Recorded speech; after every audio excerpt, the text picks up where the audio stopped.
कई राज्यों में लगातार मुसलमानों के खिलाफ नफरत फैलाने का काम किया जा रहा है। देश में मुसलमानों के खिलाफ बढ़ती नफरत अब महाराष्ट्र में भी पहुंच चुकी है। यहाँ कई जिलों में मुसलमानों को उनकी धार्मिक पहचान के आधार पर निशाना बनाया जा रहा है।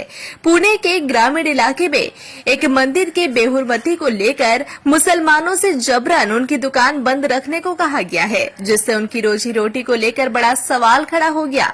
यह मामला पुणे के मुल्शी तहसील के पवट गांव का है।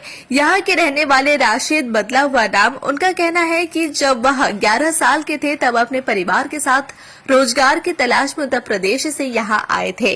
पिछले 30 सालों से उन्होंने यहीं परवरिश पाई, शादी की और एक बेकरी खोली, लेकिन 2 मई 2025 को उनकी जिंदगी ही बदल गई जब गांव के अन्नपूर्णा मंदिर की बेअदबी के आरोप में एक मुस्लिम लड़के को गिरफ्तार किया गया। रिपोर्ट के मुताबिक बीते 2 महीने से राशिद समेत दूसरे लोगों को दुकान बंद करने को कहा गया है। इतना ही नहीं, बहुसंख्यक समाज के असामाजिक तत्वों ने मुसलमानों को धमकी दी है कि वे गांव छोड़ दें। राशिद ने बताया कि यहाँ के लोग बाहरी मुस्लिम कहते हैं, हालांकि जो मुस्लिम परिवार पहले से ही यहाँ रह रहे हैं उन्हें स्थानीय मुस्लिम कहा जाता है। उन्होंने कहा कि असली वजह यह नहीं है कि हम बाहर से आए हैं, बल्कि यह है कि हम मुसलमान हैं। बीते 2 मई को एक नाबालिग मुस्लिम लड़के पर अन्नपूर्णा मंदिर में मूर्ति की बेअदबी का आरोप लगा। जिस लड़के पर बेअदबी का आरोप लगा है वह पवट गांव का है और इसकी पैदाइश भी यहीं हुई है, लेकिन उसका परिवार का ताल्लुक बिहार से है। पुलिस ने उसे गिरफ्तार कर लिया। पुलिस की कार्रवाई के बावजूद हिंदूवादी संगठनों जैसे सकल हिंदू समाज ने पूरे गांव में जबरन बंद कराया और रैली निकाली।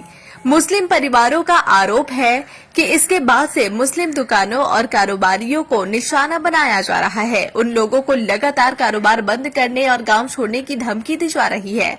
माजिद बदला हुआ नाम, उन्होंने बताया कि हमारा परिवार 60 साल से यहाँ रह रहा है, लेकिन अब मुझे भी बाहरी कहा गया है। मस्जिद में भी हमें जाने नहीं दिया जाता, सिर्फ स्थानीय मुसलमानों को ही इजाजत है। आलम यह है कि जुमे की नमाज के लिए हमें पुणे जाना पड़ता है। People's union for civil liberties यानी PUCL की टीम ने हाल ही में गांव का दौरा कर एक रिपोर्ट पेश की। इस रिपोर्ट में बताया गया है कि कुछ स्थानीय और बाहरी लोग गांव-गांव घूमकर लोगों को धमका रहे हैं कि वे मुसलमानों को रोजगार ना दे, ना ही घर किराए पर दे और ना ही उनके साथ कोई कारोबार करे।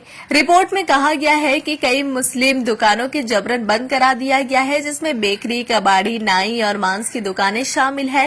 इन दुकानों में काम करने वाले 100 से ज्यादा कर्मचारी अब बेरोजगार हो चुके हैं, जिनमें हिंदू और मुस्लिम दोनों शामिल हैं। रिपोर्ट के मुताबिक मंदिर की घटना के बाद करीब 350 मुस्लिम परिवार को निशाना बनाया गया है। इनमें से कई लोग पुणे, लोनावाला या उत्तर प्रदेश से लौट चुके हैं।